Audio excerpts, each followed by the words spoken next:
అభిమానులు కోట్ల సంఖ్యలో శ్రీ నరేంద్ర మోడీ గారికి ఉన్నారు. ఆయనంటే మాకంత ఇష్టం. ఎందుకంటే ఇవాళ ప్రతి భారతీయుడు విదేశాలకు అడుగు పెడితే ఛాతీ విరుచుకొని గర్వంగా రొమ్ము తరుచుకొని నేను భారతీయుణ్ణి అని చెప్పుకునేటువంటి గొప్ప గౌరవాన్ని తీసుకొచ్చిన వ్యక్తి శ్రీ నరేంద్ర మోడీ గారు. సో అలాంటి వ్యక్తి ఐఎమ్ వెరీ లక్కీ. నేను ఎప్పుడు స్పీచ్ మొదలెట్టినా శ్రీ నరేంద్ర మోడీ గారు land అవుతున్నందుకు.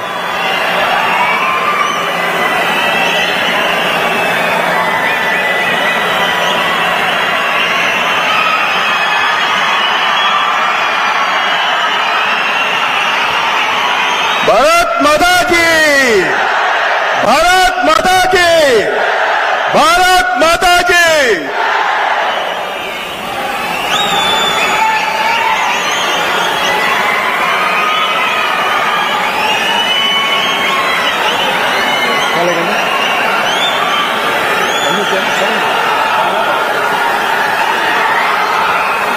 Thank you, thank you, thank you very much.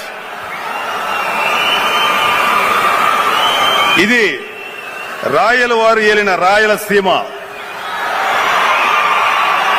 ఈ గడ్డ నుంచి దార్శనికులు భారతదేశపు అభివృద్ధికి నిరంతరం తప్పిస్తున్న మాన్య ప్రధాని శ్రీ నరేంద్ర మోడీ గారికి ఆంధ్రప్రదేశ్ ప్రజల తరఫున, జనసేన తరఫున హృదయపూర్వకంగా స్వాగతం తెలియజేస్తున్నాం.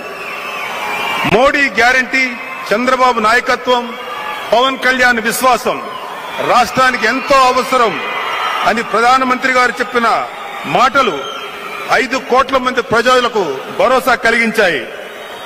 శ్రీ మోడీ గారి నాయకత్వంలో దేశం వెలిగిపోతుంది, అభివృద్ధి పదంలో దూసుకుపోతుంది.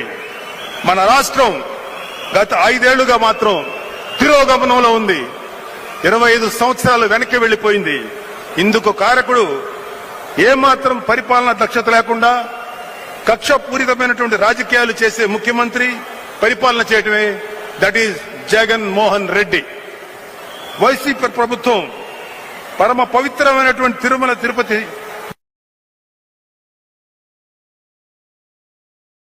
గురి చేసింది.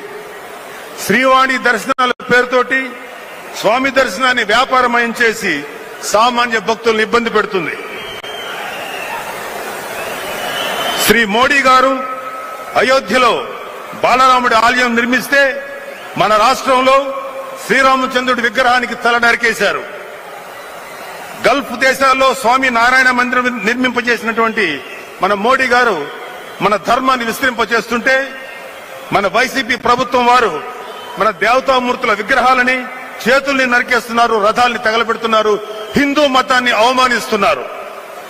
శేషాచలం అడవుల్లో అక్కడ మాత్రమే లభ్యమయ్యేటువంటి అరుదైన ఎర్ర చందనాన్ని వైసీపీ స్మగ్లర్లు నరికేసి విదేశాలకు తరలిస్తున్నారు. ఈ 5 ఏళ్ల కాలంలో దాదాపు 3,000 కోట్ల విలువైన ఎర్ర చందనం తరలిపోయింది. ఎర్ర చందనం స్మగ్లింగ్ లో ఆరితేరిన ఒక వ్యక్తికి వైసీపీ ఎమ్మెల్యే టికెట్ కూడా లభించింది. రాష్ట్రంలో జే ట్యాక్స్ ఉన్నట్లే ఈ ప్రాంతంలో పి ట్యాక్స్ ఉంది. పి ట్యాక్స్ కట్టాలి. మైనింగ్ సంస్థల నుంచి ముక్కు పిండి వసూలు చేస్తున్నారు. మూతపడ్డ మైనింగ్ యూనిట్స్ నుంచి కూడా నెలకు 2 లక్షల రూపాయలు గుంజుకుంటున్నారు. రాఘవ కన్స్ట్రక్షన్స్ పేరు మీద లాగేస్తున్నారు. రైతులకు మేలు చేయరు, నిరుద్యోగులను పట్టించుకోరు, వ్యాపారస్తులు వ్యాపారం చేసుకునివ్వరు. ఈ అరాచక పాలనకి ముగింపు పలకాలి.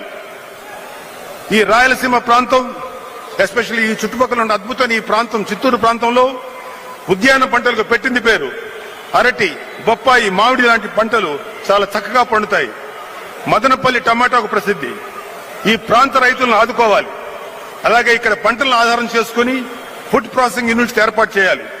శ్రీ నరేంద్ర మోడీ గారు మరియు కూటమి ప్రభుత్వం రాయలసీమ రైతాంగానికి అండగా నిలుస్తారని వారి తరఫున మీకు నేను చెప్తున్నాను. వైసీపీ దాష్టికాలు ఆగాలన్నా, ఇక్కడ రైతులకు, యువతకు, మహిళలకు భరోసా లభించాలన్నా దేశంలో శ్రీ నరేంద్ర మోడీ గారు మరోసారి ప్రధానమంత్రి కావాలి. రాష్ట్రంలో కూటమి ప్రభుత్వం ఏర్పాటు కావాలి. శ్రీ నరేంద్ర మోడీ గారి దూరదృష్టి, శ్రీ చంద్రబాబు నాయుడు గారి అనుభవం, శ్రీ పవన్ కళ్యాణ్ గారి చిత్తశుద్ధి రాష్ట్రానికి మేలు చేస్తుంది.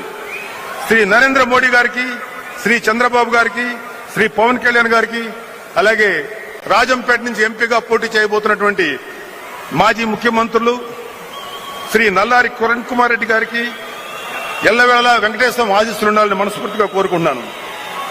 నా వ్యక్తిగతమైన రిక్వెస్ట్ ఏంటంటే తిరుమల తిరుపతి దేవస్థానం పాలక మండలిలో అన్య మతస్థుల ప్రమేయమే ఉండకూడదని కోరుకుంటున్నాను. జై బీజేపీ, జై టీడీపీ, జై జనసేన, జై హింద్, జై శ్రీరామ్.